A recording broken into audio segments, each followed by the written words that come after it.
നമസ്കാരം. 2020 ലോകകപ്പിൽ രണ്ടാം വിശ്വ കിരീടം ലക്ഷ്യമിട്ട് ഇന്ത്യ ഇറങ്ങുകയാണ്. മുഖ്യമന്ത്രിക്കെതിരായ CPI യുവജന സംഘടനയുടെ വിമർശനം വരുന്നു. തെരഞ്ഞെടുപ്പിൽ മുഖ്യമന്ത്രിയുടെ നിലപാട് തിരിച്ചടിയായി എന്നാണ് കുമളിയിൽ ചേരുന്ന AIYF സംസ്ഥാന ശില്പശാലയിൽ ഉയർന്നിരിക്കുന്ന വിമർശനം. ഇതടക്കമുള്ള പ്രധാനപ്പെട്ട വാർത്തകളുണ്ട് ഇപ്പോൾ കിട്ടിയത് ആരംഭിക്കുന്നു. റിപ്പോർട്ടേഴ്സ് തയ്യാറാണ്. ഹെഡ്ലൈൻസുമായി നോക്കാം തലക്കെട്ടുകൾ ആദ്യം.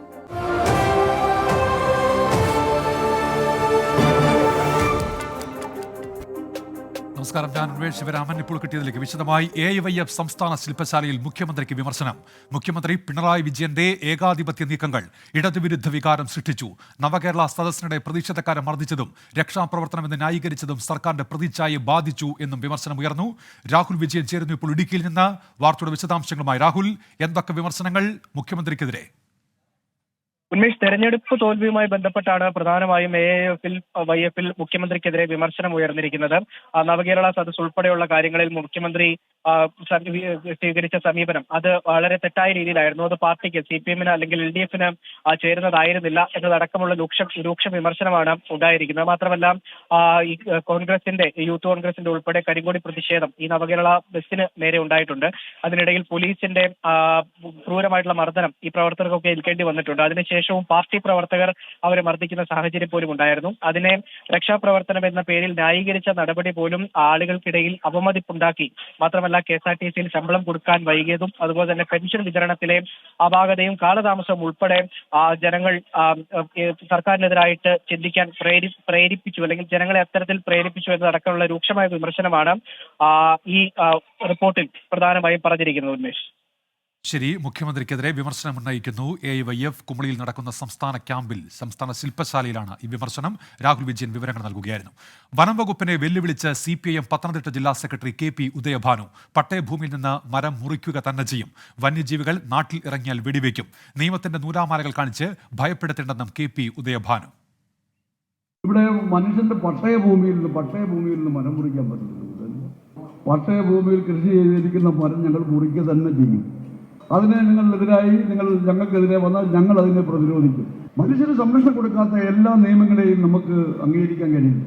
നാട്ടിലിറങ്ങുന്ന വന്യജീവികളെ നമുക്ക് ജനങ്ങൾ സംഘടിച്ചുകൊണ്ട് അതിനെ ഇല്ലായ്മ ചെയ്യാനുള്ള പ്രവർത്തനത്തിന് എല്ലാ പരിശീലനവും ഈ നാട്ടുകാർ നൽകാൻ പോവുകയാണ്.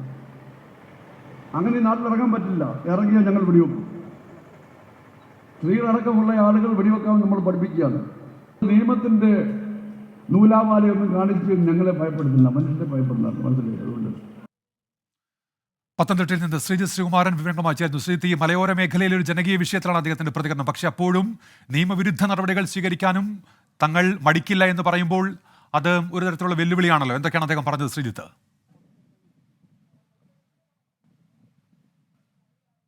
തീർച്ചയായും വനം വകുപ്പ് ഉദ്യോഗസ്ഥരെയും അതുപോലെ തന്നെ കേന്ദ്ര വനം നിയമത്തെയും വെല്ലുവിളിക്കുക തന്നെയാണ് CPIM പത്തനംതിട്ട ജില്ലാ സെക്രട്ടറി ചെയ്തിരിക്കുന്നത്. ഇന്ന് അല്പസമയം മുൻപ് ചിറ്റാറിൽ, പത്തനംതിട്ടയിലെ കിഴക്കൻ മലയോര മേഖലയായ ചിറ്റാറിൽ CPM ഏരിയ കമ്മിറ്റി സംഘടിപ്പിച്ച ജനകീയ കൺവെൻഷൻ, അത് വന്യമൃഗ ശല്യത്തിനെതിരെ പട്ടയം അടിയന്തരമായി നൽകാത്തതിനെതിരെയൊക്കെ കൂടിച്ചേർത്ത് CPM ഏരിയ കമ്മിറ്റി സംഘടിപ്പിച്ച ജനകീയ കൺവെൻഷൻ ഉദ്ഘാടനം ചെയ്യവെയാണ് രൂക്ഷമായ രീതിയിലുള്ള പരാമർശങ്ങൾ KP ഉദയഭാനുവിന്റെ ഭാഗത്തുനിന്ന് വന്നിരിക്കുന്നത്. മനുഷ്യനെ സംരക്ഷിക്കാൻ കഴിയാത്ത ഒരു നിയമവും അംഗീകരിക്കില്ല എന്നാണ് CPM ജില്ലാ സെക്രട്ടറി നിലപാട് വ്യക്തമാക്കിയിരിക്കുന്നത്. വന്യജീവികൾ നാട്ടിലിറങ്ങിയാൽ വെടിവെക്കുക തന്നെ ചെയ്യും. അതിൽ യാതൊരു തർക്കവും വേണ്ട. ഒരു വന്യമൃഗം തങ്ങളെ കൊല്ലാൻ വന്നാൽ ജീവൻ സംരക്ഷിക്കാൻ വേണ്ടി ചിലപ്പോൾ കൊല്ലേണ്ടി വരും എന്നുകൂടി പറയുന്നു. ഇതുകൂടാതെ പന്നിയെ വെടിവെച്ച് കൊന്നാൽ മണ്ണെണ്ണ ഒഴിക്കുകയാണ് ചെയ്യുന്നത്. പക്ഷേ പന്നിയെ വെടിവെച്ചാൽ മനുഷ്യർക്ക് കഴിക്കാമെന്നും CPM ജില്ലാ സെക്രട്ടറി പറയുന്നു. കഴിക്കാനുള്ള മൃഗങ്ങളെ വെടിവെച്ചാൽ മനുഷ്യർക്ക് കഴിക്കാം. അതാണ് ലോകരാജ്യങ്ങളുടെ നിയമം. അതൊന്നും ഇവിടെ ബാധകമല്ല എന്ന തരത്തിലാണ് ഇത്തരത്തിൽ ചില ഉദ്യോഗസ്ഥർ നിയമം പെരുമാറുന്നത്. ജനങ്ങളെ അംഗീകരിക്കാത്ത ഒരു നിയമവും മനുഷ്യനെ അംഗീകരിക്കാത്ത ഒരു നിയമവും അംഗീകരിക്കാൻ തങ്ങൾ തയ്യാറല്ല എന്ന് പറയുന്നു. സ്ത്രീകളെ അടക്കം പന്നികളെ വെടിവെക്കാൻ, ഇത്തരത്തിൽ കാട്ടിൽ നിന്ന് ഇറങ്ങി ജനവാസ മേഖലയിലെത്തുന്ന വന്യമൃഗങ്ങളെ വെടിവെക്കാൻ സ്ത്രീകളെ അടക്കം പരിശീലിപ്പിക്കുമെന്നും കൃത്യമായ രീതിയിൽ പറയുന്നുണ്ട്. പട്ടയഭൂമിയിൽ നിന്ന് മരം മുറിക്കുക തന്നെ ചെയ്യും. അതിൽ യാതൊരു തർക്കവുമില്ല. അതിന്റെ ഇത്തരത്തിൽ വിമർശനം ഉയർത്തുകയാണ് CPM പത്തനംതിട്ട ജില്ലാ സെക്രട്ടറി. ഡൽഹിയിൽ വീണ്ടും മഴയിൽ പലയിടത്തും വെള്ളക്കെട്ട് രൂപപ്പെട്ടു. വിനീത VG ഡൽഹിയിൽ നിന്ന് ഇപ്പോൾ വിശദാംശങ്ങൾ ചേരുന്നുണ്ട്. വിനീത, ഈ കനത്ത മഴയ്ക്ക് ശമനമായിട്ടുണ്ടോ വിനീത?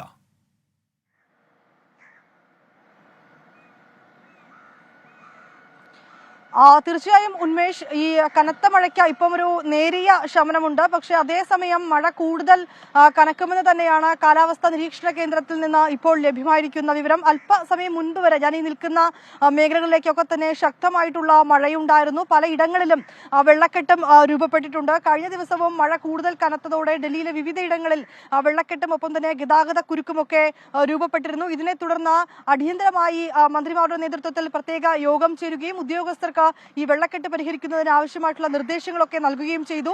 ഡൽഹിയിൽ മാത്രമല്ല മറ്റ് ഉത്തരേന്ത്യൻ സംസ്ഥാനങ്ങളിലും ഈ മഴ കൂടുതൽ ശക്തമാകുമെന്ന് തന്നെയാണ് കേന്ദ്ര കാലാവസ്ഥാ വകുപ്പിൽ നിന്ന് മുന്നറിയിപ്പ് ലഭ്യമായിട്ടുള്ളത്. അത്തരത്തിലേക്കുള്ള മഴക്കെടുതികളും ഇതിനോടകം തന്നെ പല സംസ്ഥാനങ്ങളിൽ നിന്നും റിപ്പോർട്ട് ചെയ്തിട്ടുമുണ്ട്. ഉന്മേഷ്, വിനീത വിജിയാണ് വിശദാംശങ്ങൾ നൽകിയത്. മൂന്നാറിന് സമീപം നിയന്ത്രണം വിട്ട് ജീപ്പ് കൊക്കയിലേക്ക് മറിഞ്ഞ ഡ്രൈവർ മരിച്ചു. മൂന്നാർ ഗുണ്ടുമല സ്വദേശി മുനിയാണ്ടിയാണ് മരിച്ചത്. അപകടത്തിൽ 6 പേർക്ക് പരിക്കേറ്റു. രാഹുൽ വിജയൻ ഇടുക്കിയിൽ നിന്ന്. രാഹുൽ, എപ്പോഴായിരുന്നു അപകടം? എന്തൊക്കെയാണ് വിവരങ്ങൾ രാഹുൽ? ഉന്മേഷ്, ഉച്ചയോടെയാണ് ഈ അപകടം നടക്കുന്നത്. മൂന്നാറിൽ നിന്ന് ഗുണ്ടുമലയ്ക്ക് പോകുന്ന വഴിയിലാണ് ആ ജീപ്പിന്റെ നിയന്ത്രണം നഷ്ടമാകുന്നത്. ഈ ഡ്രൈവറായിട്ടുള്ള മുനിയാണ്ടിക്ക് ദേഹാസ്വാസ്ഥ്യം ഉണ്ടാവുകയും അങ്ങനെ നിയന്ത്രണം നഷ്ടപ്പെടുകയുമായിരുന്നു എന്നുള്ളതാണ് ജീപ്പിലുണ്ടായിരുന്നവർ പറയുന്നത്. വിനോദസഞ്ചാരികളായിരുന്നു എന്നുള്ളതാണ് നമുക്ക് വിനോദസഞ്ചാരികളായിരുന്നില്ല വാഹനത്തിലുണ്ടായിരുന്നത്. അവിടെ നിന്ന് അങ്ങോട്ടേക്ക് മൂന്നാറിൽ നിന്ന് ഗുണ്ടുമലയിലേക്ക് പോകുന്ന ആളുകളായിരുന്നു. ഈ അപകടത്തിൽ വാഹനത്തിലുണ്ടായിരുന്ന 6 പേർക്കും പരിക്ക് പറ്റിയിട്ടുണ്ട് എന്നുള്ള കാര്യം കൂടി മനസ്സിലാക്കുന്നു. അതിൽ ഒരാൾക്ക് ഗുരുതരമായി പരിക്കുണ്ട് എന്ന കാര്യം കൂടി ഈ ഘട്ടത്തിൽ നമുക്ക് മനസ്സിലാവുന്നുണ്ട്. ഉന്മേഷ്, രാഹുൽ വിജയൻ ഇടുക്കിയിൽ നിന്ന്. മറ്റൊരു അപകട വാർത്ത. എറണാകുളം പട്ടിമറ്റത്ത് ചരക്കുമായി പോയ ലോറി പെരിയാർ വാലി കനാലിലേക്ക് മറഞ്ഞു. ലോറി ഡ്രൈവറെയും ക്ലീനറെയും പരിക്കുകളോടെ കോലഞ്ചേരി മെഡിക്കൽ കോളേജ് ആശുപത്രിയിൽ പ്രവേശിപ്പിച്ചു. വിഷ്ണു സുരേഷ് വിവരങ്ങളുമായി ചേരുന്നുണ്ട് കൊച്ചിയിൽ നിന്ന്. വിഷ്ണു, വിവരങ്ങൾ എന്തൊക്കെയാണ്? ഉന്മേഷ, ഉച്ചയോടുകൂടിയായിരുന്നു സംഭവം. പട്ടിമറ്റം ഹൈസ്കൂളിന് സമീപത്ത് വെച്ചാണ് നിയന്ത്രണം വിട്ട് ഈ ലോറി നേരെ കനാലിലേക്ക് മറിഞ്ഞത്. ഇത് അമിത വേഗമായിരുന്നു എന്നുള്ള കാര്യമെല്ലാം പോലീസ് പരിശോധിച്ച് വരികയായിരുന്നു. പക്ഷേ നമ്മൾ മനസ്സിലാക്കുന്നത് ഒരു ഘട്ടത്തിൽ ഈ സൈഡ് കൊടുക്കുന്നതുമായി ബന്ധപ്പെട്ട് ലോറി കനാലിലേക്ക് മറിയുകയായിരുന്നു എന്നാണ്. ലോറിയിൽ ഉണ്ടായിരുന്ന ഡ്രൈവർക്കും ക്ലീനർക്കും പരിക്ക് പറ്റി. രണ്ടുപേരെയും കോലഞ്ചേരി മെഡിക്കൽ കോളേജിലേക്ക് മാറ്റിയിട്ടുണ്ട്. ഇവരുടെ ആരോഗ്യനില തൃപ്തികരമാണ്. മോട്ടോർ വാഹന വകുപ്പ് ഈ റോഡ് കേന്ദ്രീകരിച്ച് പരിശോധന ആരംഭിച്ചിട്ടുണ്ട്. നാട്ടുകാർ ആരോപിക്കുന്നത് ഇവിടെ ഇത്തരത്തിൽ സ്ഥിരമായ അപകടങ്ങൾ ഉണ്ടാകുന്നു എന്നാണ്. വിഷ്ണു സുരേഷാണ് വിവരങ്ങൾ നൽകിയത് കൊച്ചിയിൽ നിന്നും. വ്യാജമദ്യം തടയാൻ ശക്തമായ വ്യവസ്ഥകൾ ഉൾപ്പെടുത്തിയ മദ്യ നിരോധന നിയമ ഭേദഗതി തമിഴ്നാട് നിയമസഭ പാസാക്കി. കള്ളക്കുറിച്ചി വ്യാജമദ്യ ദുരന്തത്തിന്റെ പശ്ചാത്തലത്തിലാണ് സർക്കാർ ഈ ബിൽ അവതരിപ്പിച്ചത്. അരുൺ പൂപ്പറമ്പ് വിശദാംശങ്ങളുമായി ഇപ്പോൾ ചേരുന്നുണ്ട്. അരുൺ, എന്തൊക്കെ വ്യവസ്ഥകളുണ്ട് ഈ ബില്ലിൽ? എന്തൊക്കെയാണ് വിവരങ്ങൾ? ഉന്മേഷ സൂചിപ്പിച്ചതുപോലെ തന്നെ കള്ളക്കുറിച്ചി വ്യാജ മദ്യ ദുരന്തത്തിന് ശേഷം സംസ്ഥാന സർക്കാരിനെതിരെ വലിയ വിമർശനം ഉയർന്നിരുന്നു. സർക്കാരിന്റെ അലംഭാവമാണ് ഇത്തരത്തിൽ വലിയ ദുരന്തത്തിലേക്ക് വഴിവെച്ചത്. അതിൽ വലിയ വീഴ്ച സംഭവിച്ചു എന്നുൾപ്പെടെ ഈ വ്യാജമദ്യം തടയുന്നതിന് വേണ്ടി സർക്കാരിന് വീഴ്ച സംഭവിച്ചതുൾപ്പെടെയുള്ള വിമർശനങ്ങൾ പ്രതിപക്ഷം നിയമസഭക്കകത്തും പുറത്തും ഉയർത്തിയിരുന്നു. വലിയ പ്രതിഷേധങ്ങളും ഉയർന്നിരുന്നു. ആ ഘട്ടത്തിൽ സംസ്ഥാന സർക്കാർ പറഞ്ഞിരുന്നത് ഇതിൽ കർശനമായിട്ടുള്ള നടപടികൾ സ്വീകരിച്ചു വരികയാണ്, അതിനിയും തുടരും എന്നതാണ് മുഖ്യമന്ത്രി എം കെ സ്റ്റാലിൻ ഉൾപ്പെടെ പറഞ്ഞത്. അതിന്റെ ഒരു തുടർച്ചയെന്നോണമാണ് ഇന്നിപ്പോൾ നിയമസഭയിൽ ഇത്തരമൊരു ഭേദഗതി ബിൽ അവതരിപ്പിച്ചിട്ടുള്ളത്. അതിപ്പോൾ നിയമസഭ പാസാക്കിയിരിക്കുകയാണ്. 1937 മദ്യ നിരോധന നിയമത്തിൽ ഭേദഗതിയാണ് ഇപ്പോൾ വരുത്തിയിട്ടുള്ളത്. അതിൽ പ്രധാനമായും പറയുന്നത് ഇതിൽ വിൽപ്പന, ഈ വ്യാജമദ്യത്തിന്റെ വിൽപ്പന, അതോടൊപ്പം തന്നെ നിർമ്മാണം, ഇവയ്ക്കെതിരെ ശക്തമായിട്ടുള്ള നിയമ നടപടികൾ ഉണ്ടാകും. അത് അത്തരത്തിൽ എന്തെങ്കിലും മദ്യം കഴിച്ച് ആരെങ്കിലും മരണപ്പെട്ടാൽ അതിൽ ജീവപര്യന്തം ഉൾപ്പെടെ ശിക്ഷ ലഭിക്കുന്ന രീതിയിൽ വ്യവസ്ഥകൾ കർശനമാക്കിയാണ് പുതിയ ബിൽ. വിവരങ്ങൾ നൽകുകയായിരുന്നു അരുൺ പൂപ്പറമ്പ. തിരുവനന്തപുരം ചെമ്പഴന്തി അഗ്രികൾച്ചറൽ ഇംപ്രൂവ്മെന്റ് സഹകരണ സംഘത്തിൽ മൃതദേഹവുമായി നാട്ടുകാർ നടത്തിയ സമരവും ഉപരോധവും അവസാനിപ്പിച്ചു. അന്വേഷണം നടത്താമെന്ന RDOയുടെ ഉറപ്പിൽ മൃതദേഹം മാറ്റി. സഹകരണ സംഘം പ്രസിഡന്റ് അണിയൂർ M ജയകുമാറിന്റെ പേരെഴുതി വെച്ച് ചെമ്പഴന്തി സ്വദേശി ബിജുകുമാർ ആത്മഹത്യ ചെയ്തതിനെ തുടർന്നാണ് മൃതദേഹവുമായി നാട്ടുകാർ പ്രതിഷേധിച്ചത്. അഖിൽഷാ അൻസാർ തിരുവനന്തപുരത്ത് നിന്ന് വിവരങ്ങളുമായി ചേരുന്നുണ്ട്. അഖിൽഷാ, പ്രതിഷേധം ഇപ്പോൾ അവസാനിച്ചുവല്ലോ, എന്തൊക്കെയാണ് വിവരങ്ങൾ? അഖിൽഷാ.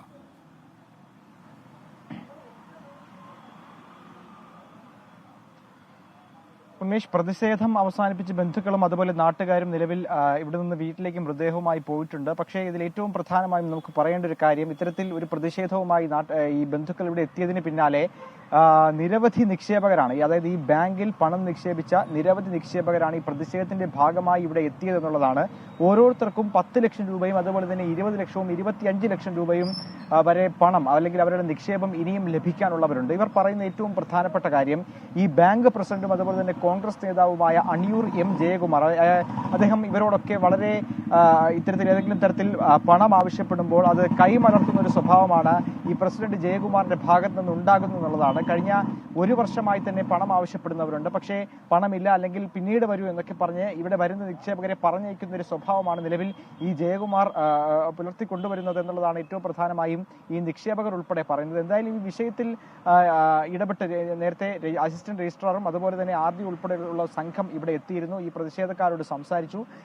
ഇതിൽ കൃത്യമായ ഒരു അന്വേഷണം ഉണ്ടാകും, ബാങ്കിന്റെ മറ്റെല്ലാ നടപടിക്രമങ്ങളുമായി ബന്ധപ്പെട്ട് പൂർണ്ണമായ ഒരു അന്വേഷണം നടത്തുമെന്നുള്ള ഉറപ്പ് നൽകിയതിനു ശേഷമാണ് പ്രതിഷേധക്കാരും അതുപോലെ തന്നെ നേരത്തെ ബിജുകുമാറിന്റെ മൃതദേഹവുമായി എത്തിയ ബന്ധുക്കളും ഇവിടെ നിന്ന് വിട്ടുപോയത്. എന്തായാലും ബന്ധുക്കളും മൃതദേഹവുമായി വീട്ടിലേക്ക് പോയിട്ടുണ്ട്, സംസ്കാരം നടക്കും. കൂടാതെ ഇതുമായി ബന്ധപ്പെട്ട് അസിസ്റ്റന്റ് രജിസ്ട്രാറുടെ ഒരു പരിശോധന, ഒരു അന്വേഷണവും നടക്കും. എന്തായാലും അഖിൽഷാൻ സാറാണ് വിവരങ്ങൾ നൽകിയത്. കരുവന്നൂർ കേസിലെ ED നടപടിയെ ന്യായീകരിച്ച് ഗവർണർ ആരിഫ് മുഹമ്മദ് ഖാൻ നിയമലംഘനം കണ്ടെത്തിയിട്ടാണ് EDയുടെ നടപടി. പ്രതിപക്ഷമോ ഭരണപക്ഷമോ എന്നത് അന്വേഷണ ഏജൻസിയെ ബാധിക്കുന്ന വിഷയമല്ലെന്ന് ആരിഫ് മുഹമ്മദ് ഖാൻ ഡൽഹിയിൽ പറഞ്ഞു. Law enforcement agencies, they will not take into consideration whether you are a ruling party or you are an opposition party. I am not aware of the details. That is why I am saying I am not going to comment on it. But if they take whatever action they take, they will start any action only if they see there is some violation of law. ഇപ്പോൾ കിട്ടിയതിലേക്ക് തിരികെ. Pathanamthitta PRD mini നിധി തട്ടിപ്പ് കേസിൽ സ്വത്തുക്കൾ കണ്ടുകെട്ടി enforcement directorate. 27.88 കോടി രൂപയുടെ സ്വത്താണ് കണ്ടുകെട്ടിയത്. വിവരങ്ങളുമായി ശ്രീകാന്ത് ഇപ്പോൾ ചേരുന്നുണ്ട് കൊച്ചിയിൽ നിന്ന്. ശ്രീകാന്ത്, വിശദാംശങ്ങൾ എന്തൊക്കെയാണ്? ഈ പത്തനംതിട്ട PRD മിനി നിധി തട്ടിപ്പ് നേരത്തെ വലിയ തോതിൽ അതിൽ നിക്ഷേപിച്ച ആളുകളുടെ പ്രതിഷേധത്തിനൊക്കെ കാരണമായ സംഭവമാണ്. ഏതാണ്ട് 100 കോടിയിൽ പരം രൂപയുടെ തട്ടിപ്പ്, കള്ളപ്പണം വെളുപ്പിക്കലടക്കം നടന്നു എന്നുള്ളതും ED കണ്ടെത്തിയിട്ടുണ്ട്. നിലവിലിപ്പോൾ ഇതിന്റെ ഉടമസ്ഥരുടെ സ്വത്തുക്കൾ കണ്ടുകെട്ടി 27.88 ലക്ഷം രൂപയുടെ സ്വത്തുക്കളാണ് ED കണ്ടുകെട്ടിയിട്ടുള്ളത്. ശ്രീകാന്ത് കൊച്ചിയിൽ നിന്ന്. കിരീടം ലക്ഷ്യമിട്ട് ഇന്ത്യ.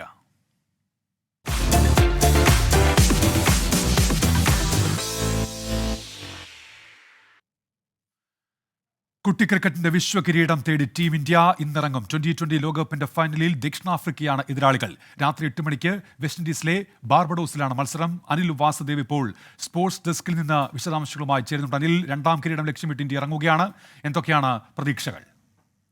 ഉന്മേഷ്, മത്സരം തുടങ്ങാൻ ഇനി ഏതാനും മണിക്കൂറുകൾ മാത്രമാണ് ബാക്കിയുള്ളത്. സൂചിപ്പിച്ചതുപോലെ തന്നെ 2ാം കിരീടമാണ് ഇന്ത്യയുടെ ലക്ഷ്യം. 2007 പ്രഥമ 2020 ലോകകപ്പിൽ തന്നെ ചാമ്പ്യന്മാരായതാണ് ഇന്ത്യ. പക്ഷേ അതിനുശേഷം 17 വർഷമായി ഇന്ത്യക്ക് കിരീടമില്ല. പലകുറി അതിനടുത്തൊക്കെ എത്തിയതാണ്, പക്ഷേ അതൊക്കെ തന്നെ നേടാനാവാതെ പടിക്കൽ വീഴുന്ന കാഴ്ചയാണ് കണ്ടത്. പക്ഷേ ഇന്ത്യ ഇത്തവണ വലിയ പ്രതീക്ഷയിലാണ്. പ്രത്യേകിച്ച് ഈ ഫോർമാറ്റിനോട് കൂടുതൽ അഡാപ്റ്റ് ചെയ്തുകൊണ്ടാണ് ഇന്ത്യ ഇത്തവണ കളിക്കുന്നത്. ഏകദിന ശൈലിയിൽ ബാറ്റ് വീശുന്നു എന്ന തരത്തിലൊക്കെ തന്നെ വലിയ വിമർശനങ്ങളുണ്ടായിരുന്നു. അതൊക്കെ തന്നെ മാറ്റി നിർത്തി രോഹിത് ശർമ്മയുടെ നേതൃത്വത്തിൽ 2020 രീതിക്ക് അനുസരിച്ച് ബാറ്റ് ചെയ്യുന്നു, അതിനനുസരിച്ച് പന്തെറിയുന്നു. അങ്ങനെ ഒരു ചാമ്പ്യൻ ടീമായി തന്നെയാണ് ഇന്ത്യ ഫൈനലിലെത്തിയത്. ദക്ഷിണാഫ്രിക്കയും മികച്ച രീതിയിൽ തന്നെയാണ് ഫൈനലിലേക്ക് മുന്നേറിയത്. ഈ ടൂർണമെൻറ്റിൽ തോൽവി അറിയാതെ ഫൈനലിലെത്തുന്ന 2 ടീമുകൾ, അപരാജിതരായി കുതിക്കുന്ന 2 ടീമുകൾ തമ്മിലുള്ള പോരാട്ടമാണ് ഈ ഫൈനൽ പോരാട്ടം. അതിൽ ആര് വിജയിക്കുന്നു അവരായിരിക്കും, ഇല്ലെങ്കിൽ തോൽവി അറിയാതെ ആ റെക്കോർഡ് നിലനിർത്തുന്നു അവരായിരിക്കും ചാമ്പ്യന്മാരാവുക എന്നുള്ളതാണ്. ഇന്ത്യക്ക് വലിയ പ്രതീക്ഷയാണ് നായകൻ രോഹിത് ശർമ്മയിൽ. കഴിഞ്ഞ 2 മത്സരങ്ങളിലും അർദ്ധ സെഞ്ചുറി നേടിയ രോഹിത് ഇന്നും അതിനേക്കാൾ മികച്ചൊരു ഇന്നിങ്സ് തന്നെ കളിക്കുമെന്നാണ് പ്രതീക്ഷിക്കുന്നത്. ഒപ്പം തന്നെ വിരാട് കോഹ്ലിയുടെ മോശം ഫോമിൽ ആശങ്കയുണ്ട്. പക്ഷേ ഇന്നും ബിഗ് മാച്ച് പ്ലെയർ ആയിട്ടുള്ള കോഹ്ലി ഇന്ന് നിർണായക ഫൈനൽ മത്സരത്തിൽ കളിക്കുമെന്ന് തന്നെയാണ് പ്രതീക്ഷിക്കുന്നത്. ഒപ്പം തന്നെ ബൗളർമാരിലേക്കും ഉറ്റുനോക്കുകയാണെങ്കിൽ ജസ്പ്രീത് ബുംറയുടെ നേതൃത്വത്തിലുള്ള പേസ് നിരയും കുൽദീപ് യാദവ്, അക്സർ പട്ടേൽ തുടങ്ങിയ സ്പിൻ ജോഡിയും വലിയ രീതിയിൽ ഇന്ത്യയെ സഹായിക്കുമെന്ന് തന്നെയാണ് പ്രതീക്ഷിക്കുന്നത്. സെമിയിലും അതിനു മുമ്പ് ഓസ്ട്രേലിയയ്ക്കുമെതിരെയും ഒക്കെ തന്നെ ഇന്ത്യയുടെ ബാറ്റിങ്ങിലും ബൗളിങ്ങിലും ഉള്ള ഓൾറൗണ്ട് പ്രകടനത്തിലൂടെയാണ് ഇന്ത്യ ജയിച്ചു കയറിയത്. ഇനി ദക്ഷിണാഫ്രിക്കൻ നിരയിലേക്ക് വന്നാൽ അവർ ആദ്യമായിട്ടാണ് ഫൈനൽ കളിക്കുന്നത്. ഇത്തവണ ആദ്യ ഫൈനൽ തന്നെ കിരീടം നേടാമെന്ന പ്രതീക്ഷയിലാണ് പലകുറി പടിക്കൽ കല്ലമുടച്ച അവർക്ക്. പക്ഷേ ഇത്തവണ അതിനെയെല്ലാം മറികടന്നുകൊണ്ട് ഒരു ജയമാണ് വേണ്ടത്. എന്തായാലും ഒരു ആവേശ പോരാട്ടം തന്നെ നമുക്കിന്ന് പ്രതീക്ഷിക്കാം. ഉന്മേഷ്. ശരി, അനിൽ വാസുദേവാണ് സ്പോർട്സ് ഡെസ്കിൽ നിന്ന് വിശദാംശങ്ങൾ നൽകിയത്. കാസർഗോഡ് ഹണി ട്രാപ്പ് കേസ് പ്രതി ശ്രുതി ചന്ദ്രശേഖരൻ കൊല്ലത്തും തട്ടിപ്പ് നടത്തിയെന്ന് പരാതി. ബാങ്ക് മാനേജർ ചമഞ്ഞ് വിദ്യാർത്ഥിനിയിൽ നിന്ന് 1.5 ലക്ഷം രൂപ തട്ടിയെടുത്തു എന്നാണ് പരാതി. കേസ് അന്വേഷിച്ച വനിതാ SI-ക്കെതിരെയും ശ്രുതി ചന്ദ്രശേഖരൻ പരാതി നൽകി. അരുൺ പാറക്കൽ കാസർഗോഡ്. അരുൺ, തട്ടിപ്പിന്റെ കൂടുതൽ വിവരങ്ങൾ എന്തൊക്കെയാണ് വിശദാംശങ്ങൾ? ഉന്മേഷ്, തട്ടിപ്പിന്റെ കൂടുതൽ വിവരങ്ങൾ പുറത്തു വരുന്നു. 2021 ശ്രുതി ചന്ദ്രശേഖരൻ കൊല്ലം ആശ്രമം മൈതാനത്തെ ഹോസ്റ്റലിൽ താമസിച്ചു വരവേ സ്വന്തം ആ റൂമിൽ, അതായത് ശ്രുതി താമസിച്ചിരുന്ന റൂമിൽ താമസിച്ചിരുന്ന മറ്റൊരു വിദ്യാർത്ഥിനി, ആ വിദ്യാർത്ഥിനിയെയും സമാനമായ രീതിയിൽ ഈ ശ്രുതി ചന്ദ്രശേഖരൻ കബളിപ്പിച്ചു എന്നുള്ളതാണ്. ഈ ശ്രുതി ചന്ദ്രശേഖരന്റെ വൃക്കരോഗം ബാധിച്ച അച്ഛനെ ചികിത്സിക്കുന്നതിനായി 1.5 ലക്ഷം രൂപയാണ് അന്ന് ശ്രുതി ചന്ദ്രശേഖരൻ ഈ വിദ്യാർത്ഥിനിയിൽ നിന്ന് ആവശ്യപ്പെട്ടത്. ആ വിദ്യാർത്ഥിനി തന്റെ സ്വർണത്തിന്റെ പാദസരം ഉൾപ്പെടെയുള്ള സ്വർണ്ണാഭരണങ്ങൾ ശ്രുതി ചന്ദ്രശേഖരന് വേണ്ടി നൽകുകയും ചെയ്തു, അച്ഛന്റെ ചികിത്സയ്ക്കായി നൽകുകയും ചെയ്തു. പിന്നീടാണ് ഇത് തട്ടിപ്പാണെന്ന് മനസ്സിലായത്. ഇതിനെ തുടർന്ന് ശ്രുതി ചന്ദ്രശേഖരനോട് ഈ പണം തിരികെ ചോദിച്ചപ്പോൾ യുവതി വീട്ടുകാരെയും ഈ വിദ്യാർത്ഥിനിയെയും ഒരേപോലെ കബളിപ്പിച്ചു. കൊല്ലം ഈസ്റ്റ് പോലീസ് സ്റ്റേഷനിൽ ഇതുമായി ബന്ധപ്പെട്ട 2021 പരാതി ഉണ്ടായിരുന്നു. ആ പരാതിയുടെ അടിസ്ഥാനത്തിൽ കേസന്വേഷിച്ച വനിതാ പോലീസ് ഓഫീസറെ അവരെ മനുഷ്യാവകാശ കമ്മീഷന് മുന്നിൽ അവർക്ക് എതിരെ മനുഷ്യാവകാശ കമ്മീഷന് മുന്നിൽ പരാതിയുമായി എത്തുകയും ചെയ്തു. അന്നും വ്യാപകമായി 2021 വ്യാപകമായ തട്ടിപ്പാണ് ഈ ശ്രുതി ചന്ദ്രശേഖരൻ നടത്തിയതെന്നുള്ള വിവരങ്ങളാണ് ഇപ്പോൾ പുറത്തു വരുന്നത്. കൊല്ലം AR ക്യാമ്പിലെ ഒരു പോലീസുകാരനെയും സമാനമായ രീതിയിൽ ഹണി ട്രാപ്പിൽ കുടുക്കിയിട്ടുണ്ട്. അത് മാട്രിമണിയിൽ നൽകിയ പരസ്യത്തിലൂടെ വിവാഹ വാഗ്ദാനം നൽകിയായിരുന്നു ആ ചെറുപ്പക്കാരിൽ നിന്ന് ലക്ഷങ്ങൾ തട്ടിയെടുത്തത്. സമാനമായ രീതിയിൽ കൊല്ലം SP-യുടെ ബന്ധുവാണെന്ന് വിശ്വസിപ്പിച്ച് സമാനമായ രീതിയിൽ തട്ടിപ്പ് വ്യാപകമായി നടത്തിയെന്ന വിവരമാണ് പുറത്തുവരുന്നത്. എന്തായാലും ശ്രുതി ചന്ദ്രശേഖരൻ കാസർഗോഡ്, കണ്ണൂർ, കോഴിക്കോട്, തൃശൂർ ജില്ലകളിൽ മാത്രമല്ല. ശരി അരുൺ, കൂടുതൽ തട്ടിപ്പിന്റെ വിവരങ്ങൾ പുറത്തുവരികയാണ്. Kannur Pariyaram medical college union ഭരണം KSUവിന് 15-ൽ 12 സീറ്റാണ് KSU MSF സഖ്യം നേടിയത്. മെഡിക്കൽ കോളേജ് ആരംഭിച്ചതിന് ശേഷം SFIക്ക് ഭരണം നഷ്ടപ്പെടുന്നത് ഇതാദ്യം. 28 വർഷത്തെ ചരിത്രമാണ് KSU MSF സഖ്യം തിരുത്തിയത്. സജോ ദേവസ്യ കണ്ണൂരിൽ നിന്ന്. സജോ, SFIക്ക് വലിയ തിരിച്ചടി, വിവരങ്ങൾ എന്തൊക്കെയാണ്? ഉന്മേഷ്, SFIയെ സംബന്ധിച്ച് വലിയ തിരിച്ചടിയും അവരുടെ തട്ടകത്തിൽ നേരിടുന്നു എന്നതാണ് ഇതിൽ ഏറ്റവും പ്രധാനപ്പെട്ട കാര്യം. കണ്ണൂർ പരിയാരം മെഡിക്കൽ കോളേജ് ആരംഭിച്ചതിന് ശേഷം ആദ്യമായി യൂണിയൻ ഭരണം SFIക്ക് നഷ്ടപ്പെടുന്നു. ആദ്യമായി KSU MSF സഖ്യം ഭരണം നേടുന്നു എന്നതാണ് ഇതിന്റെ പ്രാധാന്യം. 28 വർഷത്തെ മെഡിക്കൽ കോളേജിന്റെ ചരിത്രത്തിൽ ആദ്യമായാണ് SFI അല്ലാത്ത സംഘടനകൾക്ക് ഭരണം ലഭിക്കുന്നത് എന്നതാണ്. KSU MSF സഖ്യം 12 സീറ്റുകളിലാണ് മത്സരിച്ചത്. 12 സീറ്റിലും വിജയിച്ചു. 3 സീറ്റുകളിലാണ് SFI എതിരില്ലാതെയാണ് തിരഞ്ഞെടുക്കപ്പെട്ടത്. നേരത്തെ പത്രികാ സമർപ്പണ വേളയിൽ വലിയ തോതിലുള്ള സംഘർഷ സമാനമായ സാഹചര്യം രൂപപ്പെട്ടിരുന്നു. 3 സീറ്റുകളിൽ പത്രിക സമർപ്പിക്കാൻ KSU MSF സഖ്യത്തിന് കഴിഞ്ഞിരുന്നില്ല. ആ 3 സീറ്റ് ഒഴികെയുള്ള 12 സീറ്റുകളിലും KSU MSF സഖ്യം വിജയം നേടി എന്നതാണ്. അതായത് ചെയർപേഴ്സൺ സ്ഥാനം ഉൾപ്പെടെ പ്രധാനപ്പെട്ട മുഴുവൻ സീറ്റുകളിലും, അതായത് chairperson, vice chairperson, general secretary, UUC അടക്കമുള്ള പ്രധാനപ്പെട്ട പദവികളെല്ലാം KSU MSF സഖ്യം വിജയിച്ചു എന്നതാണ് ഇതിൽ ഏറ്റവും പ്രധാനപ്പെട്ട കാര്യം. മുൻകാലങ്ങളിൽ ഇവിടെ SFI തുടർച്ചയായി എതിരില്ലാതെ തിരഞ്ഞെടുക്കപ്പെട്ട ഒരു ക്യാമ്പസ് കൂടിയാണ് പരിയാരം മെഡിക്കൽ കോളേജ്. അതിന്റെ ചരിത്രം അങ്ങനെയാണ്. മുൻകാലങ്ങളിൽ ആ ക്യാമ്പസ് മെഡിക്കൽ കോളേജ് ആരംഭിച്ചതിന് ശേഷം ഭൂരിപക്ഷം ഘട്ടങ്ങളിലും എതിരാളികൾ ഇല്ലാതെയാണ് തുടർച്ചയായി ആ ക്യാമ്പസ് ഈ കാലം അത്രയും SFI നിലനിർത്തി പോകുന്നത്. അതിന് വലിയ തിരിച്ചടി ഉണ്ടായി.